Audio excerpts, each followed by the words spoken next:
கிறிஸ்துவுக்குள்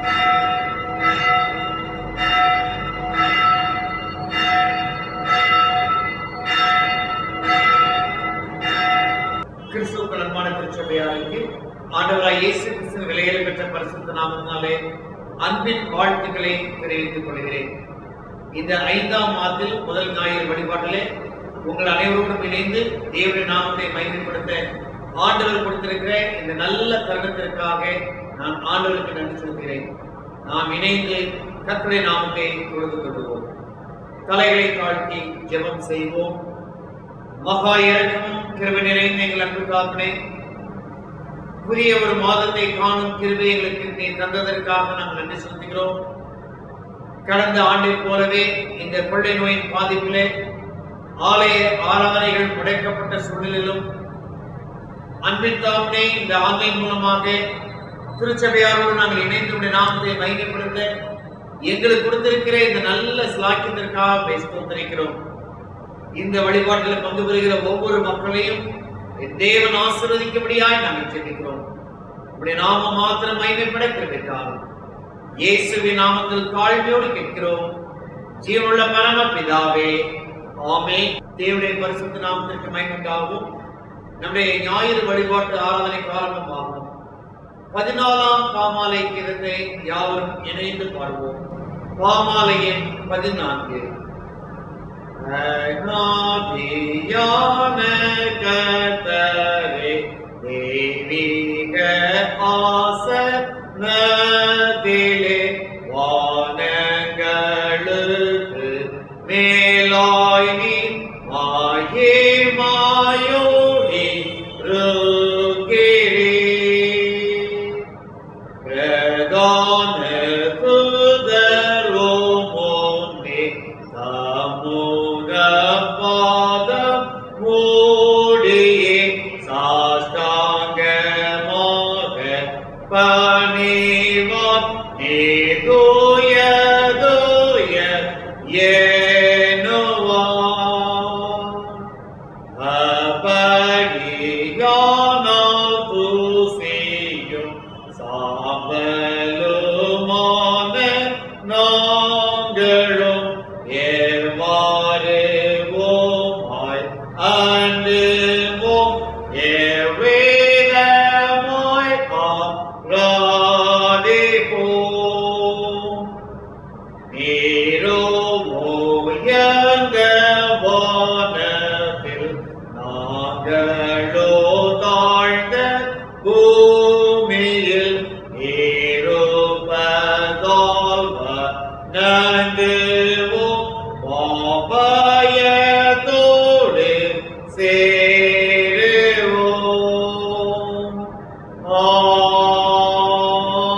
ஆமென். மே மாதம் 2ஆம் தேதி ஞாயிற்றுக்கிழமை உயிர்த்தெழுந்த திருநாளுக்கு பின்வரும் 4ஆம் ஞாயிறு. சுருக்க ஜெபம். ஜெபம் பண்ண கிடப்போம். சர்வ வல்லமையுள்ள தேவனே, நீர் இயேசு கிறிஸ்துவை மகிமைப்படுத்தி எல்லா தேவர்களுக்கு மேலாக உயர்த்தியுள்ளீர். உயிர்த்தெழுதலுக்கும் நித்திய ஜீவனுக்கும் மூலாதாரமாக இருக்கும் இயேசு கிறிஸ்துவை விசுவாசிக்க நம்பிக்கையும் தைரியத்தையும் எங்களுக்கு தந்துள்ளோம். எங்களுடைய வார்த்தையினாலும் செய்கையினாலும் உம்மையும் உம்முடைய இரட்சிப்பின் கிரியையும் அறிவிக்க எங்கள் கண்களை திறந்துள்ளோம். அப்பொழுது எங்கள் அவிசுவாசத்தையும் அவநம்பிக்கையும் மேற்கொண்டு உம்மையும் உம்முடைய இரட்சிப்பின் கிரியைகளையும் பிரஸ்தாபம் பண்ணுவோம். உம்மோடும் தூயாவியரோடும் ஒரே கடவுளாய் வாழ்ந்து ஆட்சி செய்கிற இயேசு கிறிஸ்து மூலமாய் வேண்டிக் கொள்கிறோம். ஆமென். இந்நாளின் தியானத்திற்காக தெரிந்து கொள்ளப்பட்ட வேத பகுதி அப்போஸ்தலர் நடவடிக்கைகள் 26ஆம் அதிகாரம் வசனங்கள் 12 முதல் 23 வரை.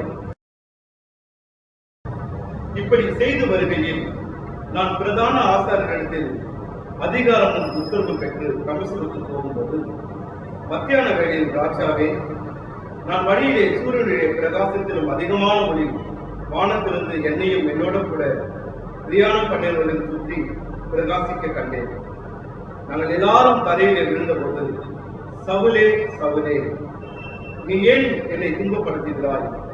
முள்ளில் விதைக்கிறது எனக்கு கடினமா வந்து எபிரேய பாஷையிலே என்னுடனே சொல்கிற ஒரு சத்தத்தை கேட்டேன். அப்போது நான், ஆண்டவரே, நீ யார் என்றேன். அதற்கு அவர், நீ துன்பப்படுத்துகிற இயேசு நானே. இப்போது நீ எழுந்து கால் ஊன்றி நில். நீ கண்டவர்களையும் நான் உனக்கு தரிசனமாக காண்பிக்கப் போகிறவர்களையும் குறித்து உன்னை ஊழியக்காரனாகவும் சாட்சியாகவும் ஏற்படுத்துகிறதற்காக உனக்கு தரிசனமாகும். உன் சுய ஜனத்தாரிடத்தினின்றும் அந்நிய ஜனத்தாரிடத்தினின்றும் உன்னை விடுதலையாக்கி அவர்கள் என்னை பற்றும் விசுவாசத்தினாலே பாவ மன்னிப்பையும் பரிசுத்தமாக்கப்பட்டவர்களுக்குரிய சுதந்திரத்தையும் பெற்றுக் கொள்ளும்படியாக அவர்கள் இருளை விட்டு ஒளியின் இடத்திற்கும் சாத்தானுடைய அதிகாரத்தை விட்டு தேவனிடத்திற்கும் திருக்கும்படிக்கு நீ அவருடைய கண்களை திறக்கும் பொருட்டு இப்பொழுது உன்னை அவர்களிடத்துக்கு அனுப்புகிறேன் என்றார். ஆகையால் அகிரிப்பா ராஜாவே, நான் அந்த பரம தரிசனத்திற்கு கீழ்ப்படியாதவனாய் இருக்கவில்லை. முன்பு தமஸ்குவிலும் எருசலேமிலும் யூதேய தேசம் உள்ளவர்களிடத்திலும் பின்பு புறஜாதிகளிடத்திலும் நான் போய் அவர்கள் தேவனிடத்திற்கு மனம் திரும்பி குணப்படவும் மனம் திரும்புதலுக்கேற்ற கிரியைகளை செய்யவும் வேண்டும் என்று அறிவித்தேன். இது நிமித்தமே யூதர்கள் தேவாலயத்திலே என்னை பிடித்து கொலை செய்ய பிரயத்தனம் பண்ணினார்கள். ஆனாலும் தேவ அனுகிரகம் பெற்று நான் இந்நாள் வரைக்கும் சிறியோருக்கும் பெரியோருக்கும் சாட்சி கூறி வருகிறேன். தீர்க்கதரிசிகளும் மோசேயும் முன்னமே சொல்லியிருந்தபடியே கிறிஸ்து பாடுபட வேண்டியதென்றும் மரித்தோர் உயிர்த்தெழுதலில் அவர் முதல்வராகி சுய ஜனங்களுக்கும் அந்நிய ஜனங்களுக்கும் ஒலியை வெளிப்படுத்துகிறவர் என்றும் சொல்லி இருக்கிறானே என்று வேறு ஒன்றையும் நான் சொல்லுகிறதில்லை என்றார் என்பதே பாடம் முடிந்தது. கிறிஸ்துவே உமக்கு மகிமை உண்டாவதாக. மகிழ்வுக்கும் மன்னா. இயேசு அவளை நோக்கி, நானே உயிர்த்தெழுதலும் ஜீவனுமாய் இருக்கிறேன். என்னை விசுவாசிக்கிறவன் மரித்தாலும் பிழைப்பான். யோவான் 11:25. இயேசு அவளை நோக்கி, நானே உயிர்த்தெழுதலும் ஜீவனுமாய் இருக்கிறேன். என்னை விசுவாசிக்கிறவன் மரித்தாலும் பிழைப்பான். யோவான் 11:25. சபையாருக்கு அறிவிக்க வேண்டிய பொதுவான அறிவிப்புகள். கிறிஸ்துவுக்குள் அன்பான திருச்சபையாரே, அரசாங்கத்திலிருந்து மறு அறிவிப்பு வரும் வரைக்கும் மீண்டுமாக நம்முடைய ஞாயிறு வழிபாடுகள் நம்முடைய ஆன்லைன் மூலமாக நடைபெற திட்டமிடப்பட்டிருக்கிறது. எனவே கடந்த ஆண்டிலே நீங்கள் ஒவ்வொரு ஞாயிற்றுக்கிழமையிலும் நம்முடைய ஆன்லைன் மூலமாய் தேவனுடைய செய்தியை கேட்டது போல வருகிற நாட்களிலும் கேட்டு பயன்பெறும்படி உங்களை அன்போடு கேட்டுக்கொள்கிறோம். கடந்த ஆண்டிலே மகிழ்ச்சி மன்னாவை நம்முடைய சிறு பிள்ளைகளை உங்கள் இல்லங்களில் ஒப்பிக்க வைத்து அதை உங்களுடைய செல்போனிலே சூட்டெடுத்து நீங்கள் அதை திரு ஆல்பர்ட் அவர்களுக்கு அனுப்பினது போல இந்த நாட்களிலும் நீங்கள் செய்யும்படி பெற்றோர்களாகிய உங்களை அன்போடு கேட்டுக்கொள்கிறோம். பிள்ளைகளை இந்த நாட்களிலே உற்சாகப்படுத்தும்படி உங்களை அன்போடு கேட்டுக்கொள்கிறோம். வருகிற நாட்களிலே பிறந்த நாள் திருமண நாளை கொண்டாடுகிற பெயர்களை வாசிக்க நாம் கேட்போம். 1-5 திருமதி ஹில்டா அலெக்ஸ், திரு ஓபே சில்வின், திருமதி சுதா சோமன், திருமதி பி பாக்கியம், செல்வி எஸ் ஜெனிட்டா ஷைனி, திரு ஏ ஜெரால் ராஷ். 2-5 திருமதி ஐஸ்வர்யா விஜய்.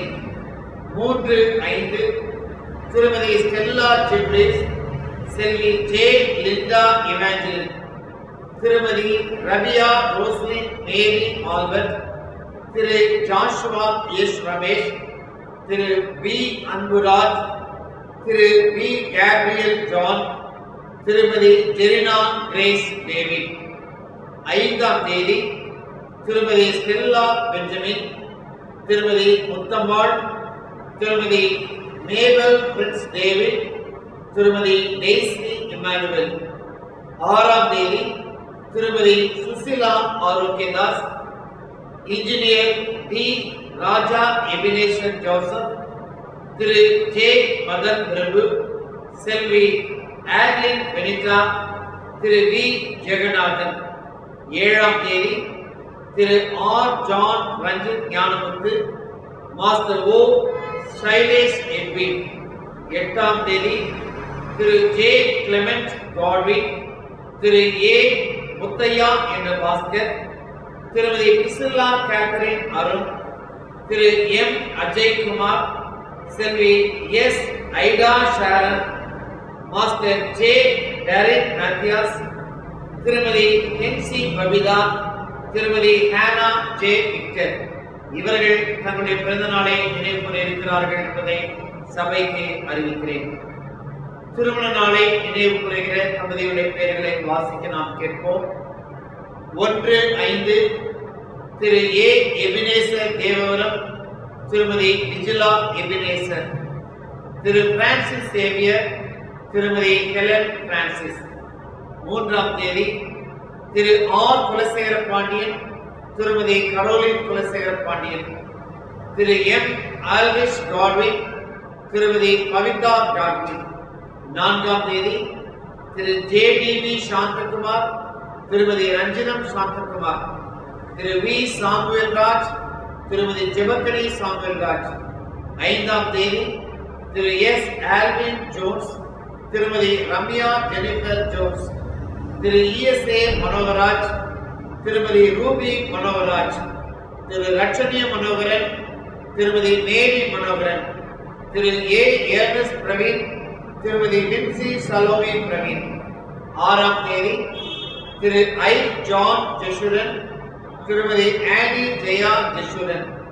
7ஆம் தேதி திரு தினகரன், திருமதி ஐவா எஸ்தர் ராணி தினகரன், திரு விஜய் டேனியல், திருமதி ஈலன் டேனியல், திரு விக்டர் ராஜாமணி, திருமதி ஜூலி கிறிஸ்டி ராஜாமணி தம்பதியினர் தங்களுடைய திருமண நாளை நினைவு கூறுகிறார்கள் என்பதை சபைக்கு அறிவிக்கிறேன்.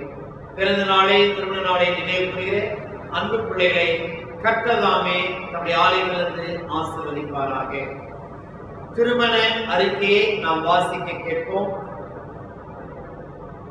திரு வி மந்தையன், திருமதி எம் பிச்சையம்பாள் அவர்களது மகனும் நமது சபையின் அங்கத்தினராகிய திரு எம் ராகேஷ் சர்மாவுக்கும் வடக்கு யூனியன் குருசேகரம் வெப் நினைவு ஆலயத்தின் அங்கத்தினரான திரு டி சாமுவேல் ஜெயராஜ், திருமதி எஸ் அமல் கிரேஸ் அவர்களது மகள் செல்வி எஸ் மார்கரெட் நித்யமேக்கும் திருமணம் நடைபெற ஆண்டவருடைய அருளாலும் பெற்றோருடைய முயற்சினாலும் ஒழுங்கு செய்யப்பட்டிருக்கிறதை சபைக்கு தெரிவிக்கிறேன்.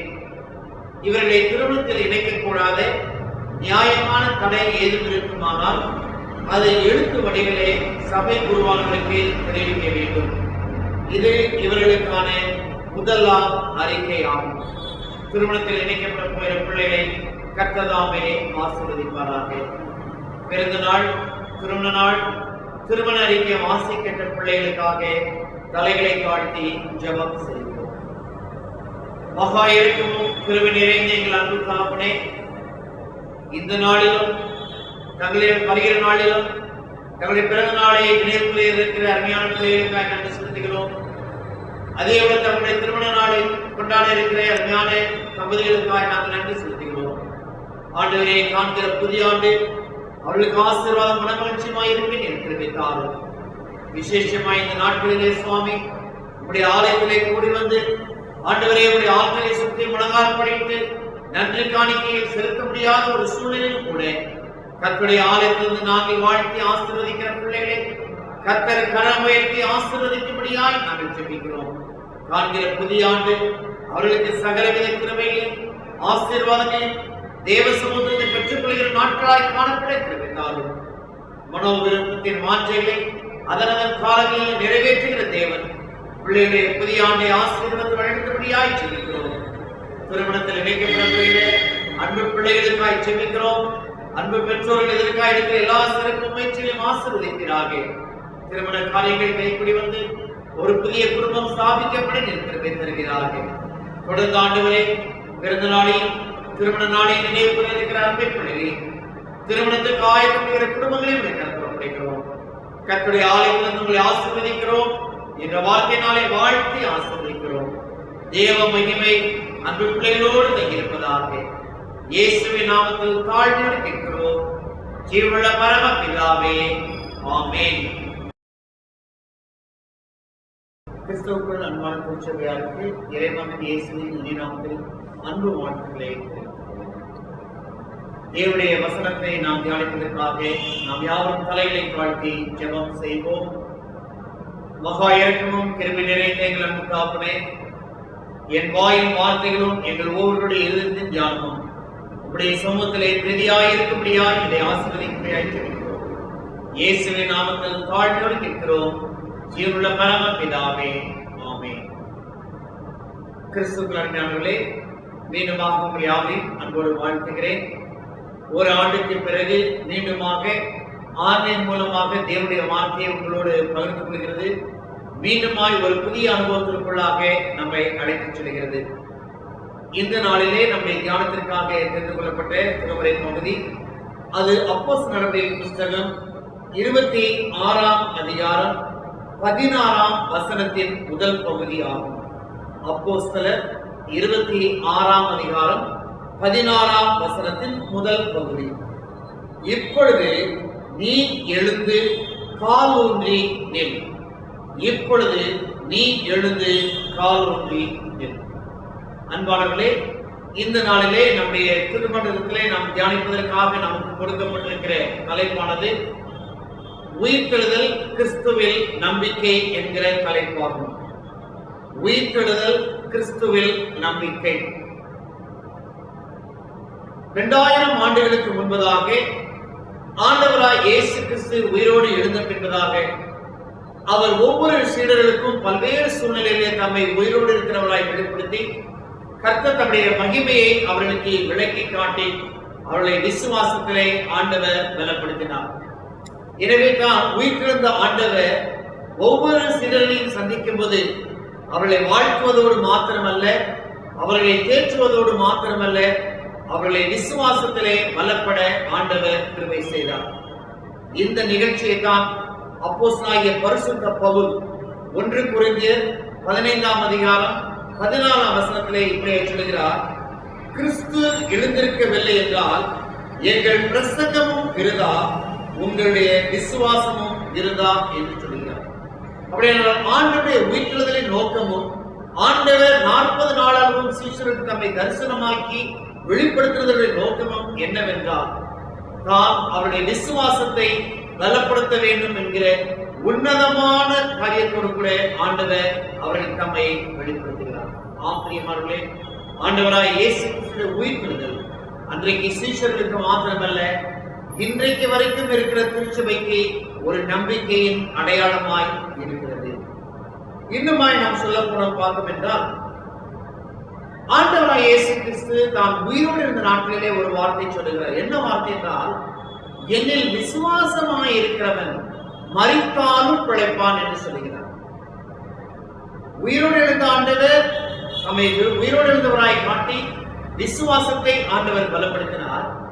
ஆண்டவராய் இயேசு கிறிஸ்து உயிரோடு இருந்த நாட்டிலே நம்முடைய சீடர்களை பார்த்து, மக்களை பார்த்து சொன்ன வார்த்தை, என்னை விசுவாசிக்கிறவன் மரித்தாலும் பிழைப்பான். அப்படி என்றால் இந்த 2 நிகழ்ச்சியை நாம் சேர்த்து பார்த்தோம் என்றால், உயிரோடு எழுந்த ஆண்டவர் விசுவாசத்தை பலப்படுத்துகிறார். அந்த விசுவாசத்திலே பலப்பட்ட நாம் தொடர்ந்து விசுவாசத்தில் நிற்கும் பொழுது நாமும் முடிவிலே ஆண்டவராய் இயேசு கிறிஸ்துவை போல மரித்தோரிலிருந்து உயிர்த்தெழுகிறதற்கு ஆண்டவர் நம்முடைய கிருபையை தருகிறார். எனவே ஆண்டவருடைய உயிர்த்தெழுதல் நமக்கு நம்பிக்கையும், நம்முடைய விசுவாசம் ஆண்டவர் மேல் வைக்கிற விசுவாசமானது முடிவிலே உயிர்த்தெழுதலின் நம்பிக்கையும் ஆண்டவர் நமக்கு தருகிறார். அன்பானவர்களே, இந்த நிகழ்ச்சியிலிருந்து நாம் கற்றுக்கொள்கிற ஒரு பெரிய ஒரு உண்மை உண்டு. நாம் நிறைவான காலங்களிலே நாம் உயிரோடு எழுந்திருக்க வேண்டும் என்றால், நாம் நிகழ்காலத்திலே ஆண்டவரை விசுவாசிக்கிறது மாத்திரமல்ல, ஆண்டவருக்குள் மரிக்கிற அனுபவத்தையும் நாம் பெற்றுக்கொள்ள வேண்டும். நல்லா விளங்கிக் கொள்ளுங்கள். எதிர்காலத்திலே நம்முடைய மரணத்திற்கு பின்பு நாம் உயிர்த்தெழுந்து ஆண்டவருடைய சமூகத்திலே நிலையாய் நாம் ஜீவிக்க வேண்டும் என்றால், நிகழ்காலத்திலே நாமும் உயிர்த்தெழுதலின் அனுபவத்தை பெற்றுக்கொள்ள வேண்டும். என்ன அந்த உயிர்த்தெழுதல் அனுபவம்? பாவத்திற்கு மரித்து நீதிக்காக பிழைக்கிற உயிர்த்தெழுதல் அனுபவத்தை, அதாவது மறுபிறப்பின் அனுபவத்தை நாம் பெற்றுக்கொள்ளும் பொழுது நித்திய ஜீவனுக்கு ஏதுவாக முடிவிலே நாம் உயிர்த்தெழுந்த ஆண்டவர் நமக்கு கிருபை செய்கிறார். எனவே உயிர்த்தெழுந்த ஆண்டவர் நமக்கு விசுவாசத்தையும் ஆண்டவர் மேல் வைக்கிற நம்பிக்கை முடிவிலே உயிர்த்தெழுதலையும் தருகிறது. எவ்வாறு உண்மையோ அதே போல இம்மைக்குரிய வாழ்க்கையிலே இப்படிப்பட்ட சூழ்நிலையில நாம் ஆண்டவருக்குள் மறித்து உயிர்த்தெழும் பொழுது ஒரு புதுப்பிக்கப்பட்ட ஒரு அனுபவத்திற்கு வரும்போது மறுமையிலே நித்திய ஜீவனுக்காக நாம் உயிர்த்தெழுவோம் என்கிற நித்தியமான காரியத்தை திருமறை நமக்கு கற்றுக் கொடுக்கிறது. இவ்வளவு பெரிய ஆழமான அனுபவத்தை தான் நாம் வாசிக்க இந்த வேத வசனத்திலே சுருக்கமாய் சொல்லப்பட்டிருக்கு. நீ கால் ஊன்றி எழுந்து கால் ஊன்றினேன், நீ எழுந்து கால் ஊன்றினேன் என்றால் இந்த செய்தியின் தலைப்பு என்னவென்றால் விழுதலும் எழுதலும், விழுதலும் எழுதலும். வீழ்கிற ஒரு அனுபவம் இருந்தால்தான் எழுந்து நிற்கிற ஒரு அனுபவம் நமக்கு கிடைக்கும். வீழ்கிற அனுபவம் இம்மைக்குரிய வாழ்க்கையிலே நாம் மறுபிறப்பு அடைகிற ஒரு அனுபவம். எழுந்து நிற்கிற வாழ்க்கை ஆண்டவருக்காய் பிரகாசிக்கிற அனுபவம். கிறிஸ்துவுக்குள் அருமையானவர்களே, அப்போஸ்தலர்களின் புஸ்தகம் 26ஆம் அதிகாரத்திலே அகிப்ரியா ராஜாவுக்கு முன்பதாக அப்போஸ்தலனாகிய பரிசுத்த பவுல் நின்று கொண்டிருக்கும் பொழுது கடவுள் தனக்கு தரிசனத்தின் மூலமாய் வெளிப்படுத்தினதை ஒரு விளக்கமாக அவர் சொல்கிறார். என்ன சொல்கிறார்? நான் தமஸ்குவின் பட்டணத்துக்கு போனேன், கிறிஸ்தவர்களை அழிப்பதற்காக நான் சீறி சென்றேன். மத்தியான வேளையிலே, நண்பகல் வேளையிலே ஒரு பெரிய வெளிச்சத்தையும் என்னோடு பேசுகிற ஆண்டுடைய சத்தத்தையும் கேட்டேன். நான் விழுந்தேன் என்று சொல்கிறார். விழுந்தேன் என்று சொல்கிறவரை ஆண்டவர் எழுந்து நில் என்று சொல்கிறார். அன்பானவர்களே, மறுபிறப்பின் அனுபவத்தை தான் இந்த ஆவிக்குரிய வார்த்தையாக இந்த வார்த்தை நமக்கு கற்றுக் கொடுக்கிறது. நீ எழுந்து காலூன்றி நில் என்று சொல்வது மறுபடியும் பிறத்தல் என்கிற ஆன்மீக அனுபவத்தை நமக்கு கற்றுக் கொடுக்கிறது. நீ எழுந்து காலூன்றி நில். ஆண்டவர் பாதத்திலே விழுகிற ஒவ்வொரு மனிதனுக்கும் ஆண்டவர் கொடுக்கிற வார்த்தை, என் பாதத்தில் விழுந்த பிறகு நான் எழுந்து நிற்கும் அனுபவத்தை தருகிறேன். அருமையானவர்களே, இந்த அனுபவம் ஒவ்வொரு கிறிஸ்தவனுக்கும் அவருடைய கிறிஸ்தவ வாழ்க்கையிலே இருக்க வேண்டும். இதைத்தான் மறுபிறப்பின் அனுபவம் என்று சொல்கிறோம். அப்படின்றால் இன்றைக்கு இந்த நீ எழுந்து காலூன்றி நில் என்கிற வார்த்தைக்கு பெற்றதா இருக்கிற 3 ஆவிக்குரிய ரகசியங்களை உங்களோடு கற்றுக் கொடுக்க நான் ஆசைப்படுகிறேன். முதலாவதாக, நீ எழுந்து காலூன்றி நில் என்பது உயிர்த்தெழுதலின் அடையாளம் என்று சொல்லலாம். உயிர்த்தெழுதலின் அடையாளம் அல்லது மறுபிறப்பின் அடையாளம். எசேக்கியேல் தீர்க்கதரிசியின் புஸ்தகம் 37ஆம் அதிகாரம் 10ஆம் வசனத்தில் நாம் பார்த்தோம் என்றால், கர்த்தர் எசேக்கியேலை ஒரு பெரிய பள்ளத்தாக்குக்கு கொண்டு போகிறார். அந்த பள்ளத்தாக்கு எங்கும் உலர்ந்த எலும்புகள் சிதறி இருக்கிறது. கர்த்தருடைய ஆவியானவர் எசேக்கியேலுக்கு சொல்கிறார், இந்த எலும்புகள் உயிரடையுமா என்று சொல்லி கேட்கிறார். அதற்கு எசேக்கியேல் சொல்கிற வார்த்தை என்னவென்றால், ஆண்டவரே அது உமக்கே தெரியும் என்று சொல்வது. கர்த்தருடைய ஆவியானவர் அங்கே வீசுகிறார். எலும்புகள் ஒன்றோடு ஒன்று சேருகிறது. பின்பு எலும்புகளுக்கு மேலாக தசையும் சதையும் வருகிறது. அவைகளுக்கு மேலாக ஆண்டவர் ஒரு உடல் அமைப்பை கொடுக்கிறார். இப்பொழுது மீண்டுமாய் கர்த்தருடைய ஆவியானவர் வீசும் பொழுது அந்த எலும்புகள் உயிர் அடைந்து, வேதம் தெளிவாய் சொல்கிறது, அவர்கள் மகா சேனையாய் எழுந்து காலூன்றி நின்றார்கள் என்று சொல்கிறது. அன்பானவர்களே, அப்படின்றால் எழுந்து காலூன்றி நிற்கிற அனுபவம் என்பது ஒரு உயிர்த்தெழுதலின் அனுபவத்தை நமக்கு கற்றுக் கொடுக்கிறது. அன்றைக்கு லாசரு மரித்தான், சீலையால் கட்டப்பட்டு கிடத்தப்பட்டிருந்தான். ஆனால் கர்த்தருடைய சத்தம் கேட்ட பொழுது அவர் கால் ஊன்றி வந்து எழுந்து நிற்கிறதை நாம் பார்க்கிறோம். ஆண்டவராய் இயேசு கிறிஸ்து மரிக்கிறார், சீலையால் கட்டப்பட்டு கல்லறையில் வைக்கிறார். ஆனால் உயிர்த்தெழுந்த ஆண்டவர் காலூன்றி நிற்கிறவராக மரியாதைக்கும் சீர்திருத்தத்திலும் தன்னை காட்சியாக இருக்கிறார். அப்படி என்றால் காலூன்றி நிற்கிற அனுபவம் அது மறுபடியும் பிறந்த ஒரு உயிர்த்தெழுதலின் அனுபவத்தை நமக்கு கற்றுக் கொடுக்கிறது. அன்பானவர்களே, இந்த ஆன்மீக அனுபவம் நம் ஒவ்வொருடைய வாழ்க்கையிலே நமக்கு அவசியமாய் இருக்கிறது. அப்படின்றால் ஆண்டவருடைய சத்தம், ஆண்டவருடைய வெளிச்சம், இவை இரண்டும் கற்றுக் கொடுக்கிற ரகசியம் என்னென்றால், ஆண்டவருடைய வெளிச்சம் என்று சொல்லும் பொழுது ஆண்டவருடைய மகிமை, ஆண்டவருடைய வார்த்தை என்று சொல்லும் பொழுது ஆண்டவருடைய வசனம். என்னைக்கு ஒரு விசுவாசியுடைய வாழ்க்கையில ஆண்டவருடைய மகிமையும் ஆண்டவருடைய வார்த்தையும் அவனுக்குள் சென்று கிரியை செய்ய ஆரம்பிக்கிறதோ, அவனுடைய ஆன்மீக வாழ்வின் முதல் அனுபவம் என்னவென்றால் ஆண்டவருடைய பாதத்திலே தன்னை விழச் செய்து, ஆண்டவரே நான் என் பாவத்தை நான் உணர்கிறேன் என்கிற அனுபவத்தை. இவ்வாறு ஆண்டவருடைய பாதத்திலே விழுந்து கிடக்கிற ஒவ்வொரு மனிதனுக்கும் ஆண்டவர் கொடுக்கிற ஒரு வார்த்தை என்னவென்றால், என் மகனே என் மகளே நீ எழுந்து காலூன்றி நில் என்று சொல்லி ஆண்டவர் அழைக்கிறார். எனவே இந்த காலை வேளையிலே நீ காலூன்றி எழுந்து நில் என்று சொல்லும் பொழுது ஆண்டவர் நமக்கு கற்றுக் கொடுக்கிற வார்த்தை, உயிர்த்தெழுதலின் அனுபவத்தை நமக்கு இந்த உலகத்திலே ஆண்டவர் நமக்கு கற்றுக் கொடுக்கிறார். காலூன்றி நிற்கிற அனுபவம். இரண்டாவதாக ஆண்டவருக்காக நம்மை அர்ப்பணிக்கிற ஒரு அனுபவத்தை நமக்கு கற்றுக் கொடுக்கிறது.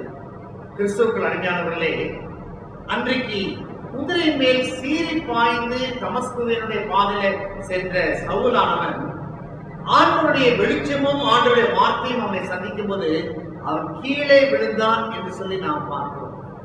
அவர் கீழே விழுந்த அந்த சவுலுடைய வாழ்க்கையில என்ன நடக்கிறது என்றால், ஆண்டவர் அவனை எழுந்து நிற்க செய்கிறார். இதுவரை தமஸ்குக்கு செல்லும் பொழுது தன்னுடைய சுய சித்தத்தை நிறைவேற்றுவதற்காக சென்ற சவுல், நியாய பிரமாணத்தை நிறைவேற்ற வேண்டும் என்று சென்ற சவுலை ஆண்டவர் கீழே விழச் செய்து எழுப்பி நிற்கும் பொழுது, இப்பொழுது சவுல் என்ன செய்கிறார்? பவுலாக மாற்றப்பட்டு சுய சித்தத்தை செய்த சவுல் தேவ சித்தத்தை செய்வதற்கு தன்னை அர்ப்பணிக்கிறவராய் காணப்படுகிறார். நியாய பிரமாணமே பிறகு என்று சொல்லி அதற்காகவே வாழ வேண்டும் என்று சொல்லி கிறிஸ்தவர்களை அழிப்பதற்கு சென்ற அவர் ஆண்டவருடைய வார்த்தையை கேட்கும் பொழுது நியாய பிரமாணத்திலிருந்து தன்னை விடுவித்து கிருபையின் பிரமாணத்தை அறிவிப்பதற்கு கிறிஸ்துவுக்குள்ளாக தன்னை அர்ப்பணிக்கிறதை நாம் பார்க்கிறோம். அப்படின்றால் கால் ஊன்றி எழுந்து நில் என்று சொல்வது தன்னை அழைக்கிறவர் யார் என்பதை தெளிவாக அறிந்து கொள்கிற ஒரு அனுபவத்திற்குள்ளாக ஆண்டவர் வழிநடத்துகிறார். நாம் எசேக்கியேல் தீர்க்கதரிசி புத்தகத்தை நாம் பார்த்தோம் என்றால் அங்கே சொல்லப்பட்டிருக்கிறது, எசேக்கியேல் 1ஆம் அதிகாரம் கடைசி வசனத்திலும் 2ஆம் அதிகாரத்தில் முதல் 2 துவக்க வசனத்தில் நாம் பார்த்தோம் என்றால், எசேக்கியேல் தேவனுடைய மகிமையை பார்த்த பொழுது முகம் குப்புற கீழே விழுந்து கிடக்கிறார் என்று சொல்லி வேதம் சொல்கிறது. 2ஆம் அதிகாரம் ஆரம்பிக்கும் பொழுது சொல்கிறது, கர்த்தருடைய வார்த்தை எசேக்கியால் பேசி, நீ இப்பொழுது எழுந்து காலூன்றி நில். எசேக்கியேல் எழுப்பி காலூன்றி நிற்கிறார். அப்பொழுது கர்த்தருடைய ஆவியானவர் அவருக்குள் வரும் பொழுது கர்த்தர் எசேக்கியேலுக்கு சொல்லுகிற காரியம், நான் எதை சொல்லுகிறேனோ அதை போய் நீ சொல்லு என்று சொல்லுகிறார். அப்படி காலூன்றி எழுந்து நிற்கிற அனுபவம் என்னவென்றால், ஆண்டவரே உயிர்த்தெழுந்த ஆண்டவரை தரிசித்த நான், ஆண்டவரை மறுபிறப்பின் அனுபவத்தை பெற்றுக்கொண்ட நான், இனி நான் என்னுடைய சுய சித்தத்தின்படி அல்ல, இனி தேவ சித்தத்தை செய்வதற்காக என்னை அர்ப்பணிக்கிறேன் என்கிற ஒரு அனுபவத்தை நமக்கு கற்றுத் தருகிற பாடமாக இருக்கிறது. சுய சித்தத்தை நிறைவேற்ற சென்ற சவுல் கீழே விழுந்தார். இப்பொழுது சவுல் பவுலாக எழுந்து நிற்கும் பொழுது தேவ சித்தத்தை செய்கிற ஒரு மனிதராக தன்னை அர்ப்பணித்தார் என்று சொல்லிப்பார். அப்படி என்றால் நீ எழுந்து காலூன்றி நில் என்று சொல்வது அது தேவனுக்காக நம்மை அர்ப்பணிக்கிற ஒரு உன்னதமான அனுபவத்தை, தேவனை அறிந்து கொள்கிற அனுபவத்தை, தேவனுடைய நோக்கத்தை அறிந்து கொள்கிற ஒரு அனுபவத்தை இது நமக்கு கற்றுக் கொடுக்கிறது. எசேக்கியேல் தீர்க்கதரிசி புத்தகம் 37ஆம் அதிகாரம் 13ஆம் வசனத்திலிருந்து சொல்லப்பட்டிருக்கிறது, பிரேத குடியிலிருந்து நான் உங்களை வெளிப்பட பண்ணும்போது நீங்கள் கர்த்தரை அறிந்து கொள்ளும் அனுபவத்தை அறிந்து கொள்வீர்கள் என்று சொல்கிறார். அப்படி என்றால் எழுந்து நிற்கும் அனுபவம் கர்த்தரை அறிந்து கொண்டு அவருக்கு அர்ப்பணிக்கும் அனுபவம். சவுல் எழுந்து நிற்கும் பொழுது தன்னை அர்ப்பணித்தவராக அங்கு எழுந்து நிற்பதை நாம் பார்த்தோம். என் அருமையான தேவச்சனமே, இன்றைக்கு ஆண்டவர் எதிர்பார்க்கிற அனுபவம் ஒவ்வொரு விசுவாசியும் அவன் காலோடு எழுந்து நிற்கும் பொழுது சுய சித்தத்தை அல்ல தேவ சித்தத்தை செய்வதற்காக எழுந்து நிற்கிற ஒரு அனுபவத்திற்குள்ளாக ஆண்டவர் அழைக்கிறார். ஒருவேளை இந்த விருந்து காலம் அதை முடிந்து நாம் கடந்து வந்திருக்கிறோம். தொடர்ந்து நாம் இப்பொழுது ஒரு அடைப்பின் காலத்திற்குள் வந்திருக்கிறோம். ஆவிலே நாம் குளிர்ந்து கொள்ளாதபடிக்கு ஆவிலே எழுந்து நிற்பதற்கு ஆண்டவர் நம்மை அழைக்கிறார். ஒருவேளை அடைக்கப்பட்ட காலத்திலும் ஆன்மீகத்திற்குள்ளே நாம் குறையப்பட்டவர்களாய் போய்விடாதபடிக்கு, என் மகனே, என் மகளே, நீ மீண்டுமாய் எழுந்து நிற்க, உன் காலில் நிற்க நான் உனக்கு ஒரு அழைப்பை கொடுக்கிறேன் என்று சொல்லி ஆண்டவர் சொல்கிறார். இந்த அழைப்பின் நோக்கம் எதற்காக? நாம் ஆண்டவருக்கு சாட்சியாக இருப்பதற்காக ஆண்டவர் நம்மை அழைக்கிறார். மூன்றாவதாக, காலூன்றி நிற்கும் அனுபவம். தடைகளை தாண்டி சென்று தேவ பிரசன்னத்தை நோக்கி பயணிக்கும் அனுபவம். காலூன்றி நிற்கும் அனுபவம் தடைகளை தாண்டி தேவனுடைய பிரசன்னத்தையும் தேவனுடைய ஆசீர்வாதத்தை நோக்கி பயணம் செய்யும் அனுபவம். அன்பானவர்களே, அன்றைக்கு இஸ்ரவேல் ஜனங்கள் யோசுவாவின் தலைமையிலே அவர்கள் தங்களுடைய பிரயாணத்தை மேற்கொண்டது. யோர்தானானது குறிப்பிடுகிறது. இஸ்ரவேல் மக்கள் அவர்கள் என்ன செய்வதென்று தேய்ந்து நிற்கிறார்கள். அப்பொழுது யோசுவா இஸ்ரவேல் ஜனங்களை பார்த்து சொன்ன காரியம், நீங்கள் இன்றைக்கு உங்களை பரிசுத்தப்படுத்திக் கொள்ளுங்கள், நாளைக்கு உங்கள் மத்தியிலே கர்த்தர் பெரிய காரியங்களை செய்வார். எப்படி பெரிய காரியங்களை செய்வார்? உடன்படிக்கை பெட்டியை தூக்கி கொண்டிருக்கிற ஆசானுடைய கால்கள் யோர்தானிலே பட்டு காலூன்றி நிற்கும் பொழுது யோர்தான் உங்களுக்காக விலகி போடும்.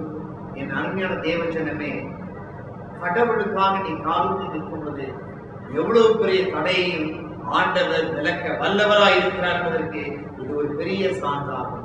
எனவே காலூன்றி நாம் நிற்கும் பொழுது கானானுக்கு நேராய் பிரயாணத்திற்கு தடையாயிருந்த யோர்தானையும் எரிகோவையும் ஆண்டவர் தகர்த்து பிளந்து கொண்டது போல நம்முடைய ஆன்மீக வாழ்க்கையிலும் நீங்களும் நாம் எழுந்து காலூன்றி நிற்பது இருக்கிற தடைகளை மாற்றி கொடுக்கிற ஆண்டவராய் இருக்கிறார்.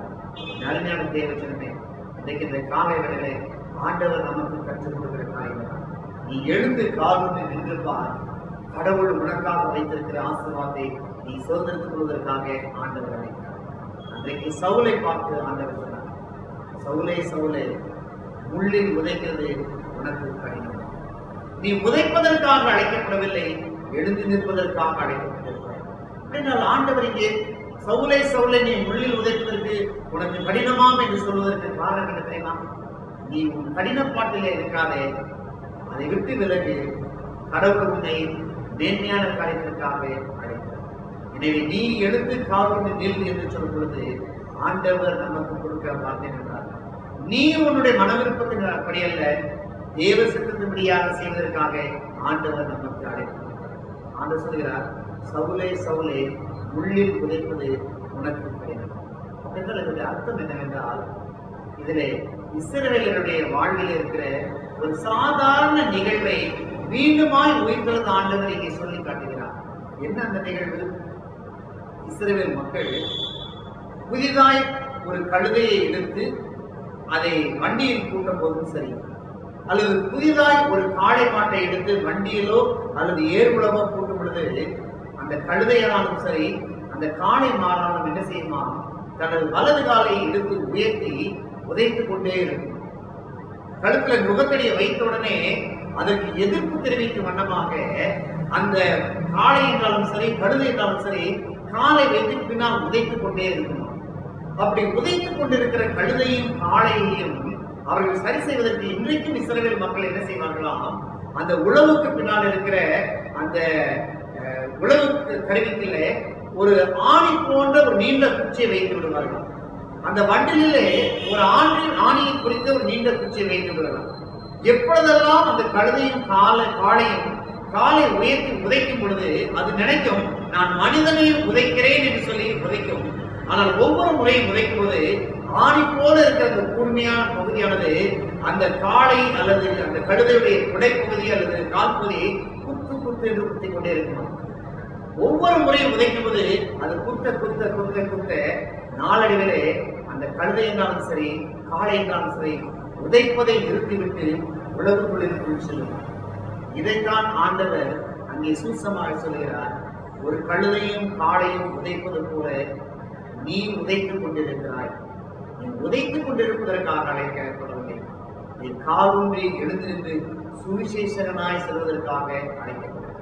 இதைத்தான் அப்போஸ்தலர்களுடைய புத்தகம் 26ஆம் அதிகாரத்திலே 14ஆம் வசனத்தில் சொல்கிறார்கள், இப்பொழுது நீ எழுந்து காலூன்றி நில், நீ கண்டவைகளையும் நான் உனக்கு தரிசனமாகி காண்பிக்கப் போகிறவைகளை குறித்து உன்னை ஊழியக்காரனாகவும் சாட்சியாகவும் ஏற்படுவதற்காக உனக்கு தரிசனமானேன் என்று சொல்கிறார். உன்னை ஊழியக்காரனாகவும் சாட்சியாகவும் ஏற்படுத்துகிறேன். சாட்சியின் ஆண்டில் இருக்கலாம். இந்த 5ஆம் மாதத்திலே நாம் ஆண்டுடைய சமூகத்தில் சொல்லுவோம், ஆண்டவரே, நான் உமக்கு சாட்சியாய் நிற்கவும் உமக்காக ஊழியக்காரனாய் நிற்கவும் நீர் எனக்கு தெரிவித்தார் என்று சொல்லுவோமா? ஆண்டவரை பார்த்து விழுந்து கிடக்கும்போது ஆண்டவர் நமக்கு கொடுக்கிற மாதிரி நீ எழுந்து காவிட்டு என் அருமையான தேவை சொல்லுங்க. இவருடைய ஆன்மீக வாழ்க்கையிலே நாம் விழுந்து போயிருக்கிறோமா? ஆன்மீக வாழ்க்கையிலே இன்னும் உதைத்துக் கொண்டு இருக்கிறோமா? ஆண்டவர் சொல்கிறார், நீ உதைத்தது போதும், நீ எழுந்து காவிட்டு என்று சொல்லுவோம். புது வாழ்வு கிடைக்கும். எனவே இந்த புது வாழ்வை நாம் பெற்றுக்கொள்வோம். கர்த்தர் நம்மை ஆசீர்வதிப்பாராக. தலைகளை காட்டி ஜெபம் செய்வோம். எங்களை நேசித்து வழிநடத்தும் அன்பு தகப்பனே, நீ எழுந்து காலூன்றி நில் என்று சொல்லி ஒரு உயிர்த்தெழுதலின் அனுபவத்தை எங்களுக்கு நீர் கற்றுக் கொடுக்கிறேன். அப்பா, எங்கள் வாழ்க்கையில பல சூழ்நிலை நாம் விழுந்து கிடக்கிறோம், பல சோர்வுகளிலே நாம் விழுந்து கிடக்கிறோம், எங்களுடைய பிடிவாதத்தில் நாங்கள் விழுந்து கிடக்கிறோம். சுவாமி, அவைகளுக்கு எழுந்து நிற்க சொல்கிற ஆண்டுடைய சங்கத்திற்கு எங்களை அர்ப்பணிக்கிறோம்ப்பா. எங்களுடைய ஆன்மீக வாழ்க்கையில நாங்கள் எழுந்து நிற்கிறோம். நமக்கு சாட்சியாய் வாழ திரும்ப தெரிகிறார். இயேசுவின் நாமத்தில் தாழ்மையோடு நிற்கிறோம். ஜீவனுள்ள பரமபிதாவே, ஆமென். ஜெபம் பண்ண கிளம்புவோம். கர்த்தருடைய சமூகத்திலே நம்மை தாழ்த்தி ஜெபிப்போம். மகா இரக்கமும் கிருபை நிறைந்த எங்கள் அன்பு தகப்பனே, ஆண்டவரே, இந்த அடைக்கப்பட்ட சூழ்நிலையிலும் எங்களுடைய இருதயத்தின் கதவுகளை உங்களுடைய சமூகத்துக்கு நேராய் நாங்கள் திருப்பி, ஆண்டவரே, இந்த ஆன்லைன் மூலமாய் தேவனுடைய வார்த்தைகளை நாங்கள் கேட்கவும், திருச்சபையின் நடவடிக்கைகளை நாங்கள் அறிந்து கொள்ளவும் எங்களுக்கு கொடுத்த கிருபைக்காய் ஸ்தோத்திரிக்கிறோம்.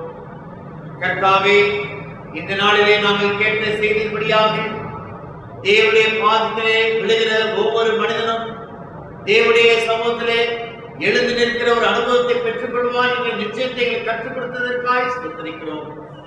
ஆண்டவரே, அப்போஸ்தலனாகிய பரிசுத்த பவுலுக்கு இப்படிப்பட்ட ஆவிக்குரிய ஆன்மீக அனுபவத்தை கொடுத்து ஒரு காலூன்றி நிற்கச் செய்து ஒரு புதிய ஆசீர்வாதத்திற்குள் அவரை வழிநடத்தது போல நாங்களும் ஆண்டவரே திருச்சபையாருடைய பாதத்தில் விழுந்து கிடக்கிறோம். ஆண்டவரே, நீர் எங்களை எழுந்து நிற்கச் செய்து ஒரு புதிய ஆசீர்வாதத்திற்குள்ளாக நாங்கள் கடந்து செல்ல எங்களுக்கு கிருபை தரும்படியாய் நாங்கள் ஜெபிக்கிறோம். ஆண்டவரே, எங்கள் தேசத்திற்காக உடைய சமூகத்தில் நாங்கள் வருகிறோம். அடைக்கப்பட்ட காலகட்டங்களிலும் ஆண்டவரே, இந்த திருச்சபையானது, இந்த திருச்சபையிலிருந்து ஏற்படுத்தப்படுகிற ஜெபங்களானது உடைய சமூகத்திலே பிரீதியாய் இருக்கும்படியாய் நாங்கள் ஜெபிக்கிறோம். தேசத்திற்காக விசேஷமாய் ஜெபிக்கிறோம். ஆஸ்பத்திரிகளிலும் வீடுகளிலும் பாதிக்கப்பட்டு தனிமைப்படுத்தப்பட்டிருக்கிற மக்களை கருத்தில் ஒப்படைக்கிறோம். கர்த்ததாமே கிருபையாய் இறங்கி அவருடைய விலையிடத்தில் படுக்கைகளை மாற்றிக் கொடுக்கும்படியாய் நாங்கள் ஜெபிக்கிறோம். குறிப்பாய் இந்த நாளிலும் ஆண்டவரே, வயது முதிர்ந்த பெற்றோர்களுக்காக நாங்கள் உங்களுடைய பாதத்தில் வருகிறோம். வயது பத்து நிமித்தமாக சரீரத்திலே எந்த பலவீனங்களை ஏற்படாதபடிக்கு கர்த்ததாமே வேலையிடத்தவர்களை பாதுகாக்கும்படியாய் நாங்கள் ஜெபிக்கிறோம். வெளி ஊர்களிலும் அயல் மாநிலங்களிலும் அயல் தேசத்திலும் இருக்கிற எங்கள் திருச்சபை பிள்ளைகளுக்காக பார்த்து வருகிறோம். சுவாமி, கர்த்தாவே, இந்த கொள்ளை நோயின் பாதிப்பினாலே எந்த சூழலிலும் பாதிக்கப்படாதபடிக்கு கர்த்தர் பிள்ளைகளை வேலையிடத்தில் பாதுகாக்கும்படியாய் நாங்கள் ஜெபிக்கிறோம். நம்பிக்கையோடு கூட நம்முடைய எதிர்கால வாழ்க்கைக்காக நம்முடைய சமூகத்தில் காத்திருக்கிற ஆண்டவரே பிள்ளைகளுக்காய் ஜெபிக்கிறோம். கர்த்தர் ஒரு புதிய நம்பிக்கையின் நாட்களை நீர் கொடுத்து அவருடைய கைகளின் பிரயாசத்தை தேவனின் ஆசீர்வதிக்கும்படியாய் நாங்கள் ஜெபிக்கிறோம். வாழ்க்கையில் ஆண்டவரே, ஒரு விழுந்து போன அனுபவத்திலே யாரேனும் இருந்தால் இன்றைக்கு நாங்கள் காதாலை கேட்ட வசனத்தின்படியாக நீ எழுந்து காலோடு நில் என்று சொல்ல இந்த அழைப்பின் சத்தமானது ஆண்டவரே ஒவ்வொருடைய விசுவாசியின் வாழ்க்கையிலும் எழுந்து நிற்கிற அனுபவத்தை தருபடியாய் நாங்கள் ஜெபிக்கிறோம். கர்த்தாவே, இந்த சூழ்நிலைகள் மாற்றப்பட கிருபை காணும். ஆண்டவரே, எங்களுடைய சிறு பிள்ளைகளுக்காக நாங்கள் ஜெபிக்கிறோம். மகிழ்வுக்கு மன்னாவை ஒப்பித்து ஆண்டவரே வேத வசனத்திலே தங்களை நிலைப்படுத்திக் கொள்ளத்தக்கதாக பெற்றோர்கள் சிறு பிள்ளைகளை உற்சாகப்படுத்தவும் சிறு பிள்ளைகளை உற்சாகப்படுவதில் கலந்து கொள்ள கிருபை தருபடியாய் நாங்கள் ஜெபிக்கிறோம். தொடர்ந்து வருகிற நாட்களிலும் எங்களுடைய திருச்சபையின் செயல்பாடுகளை தேவரீர் ஆசீர்வதிப்பீராக. திருச்சபையின் தேவைகளை சந்திக்கும்படியாய் நாங்கள் ஜெபிக்கிறோம். திருச்சபையின் ஒவ்வொரு திரு குடும்பங்களையும் கரத்திலே நாங்கள் கொடுக்கிறோம். தேவனில் இருக்கிறவே சமாதானம் அவர்களுடன் அவர்களை ஆசீர்வதித்து வழிநடத்தும்படியாய் ஆண்டவரும் இரட்சகருமாகிய இயேசு நாமத்தில் தாழ்மையோடு கேட்கிறோம். ஜீவனுள்ள மரம பிதாவே, ஆமென். தேவனுடைய இரக்கத்திற்கும் கிருபைக்கும் பராமரிப்புக்கும் நம்மை அர்ப்பணிப்போம். நம்முடைய கர்த்தராகிய இயேசு கிறிஸ்துவின் கிருபையும் பிதாவாய் இருக்கிற தேவனுடைய அன்பும் பரிசுத்த ஆவியானவருடைய அன்பினைக்கும் பாதுகாப்பும் பராமரிப்பும் வழிநடத்தலும் உங்கள் அனைவரோடு கூட இன்னும் என்றும் சதா காலங்களிலும் நிலைத்திருப்பதாக. ஆமென். சேர்ந்து சொல்லுவோம். என் ஆத்துமாவே கர்த்தரை ஸ்தோத்திரி, என் முழு உடமையுடைய பரிசுத்த நாமத்தை ஸ்தோத்திரி. என் ஆத்துமாவே கர்த்தரை ஸ்தோத்திரி, அவர் செய்த சகல வல்லமையாலே. ஆமென். கர்த்தர் தாமே உங்களை ஆசீர்வதித்து வழிநடத்துவாராக.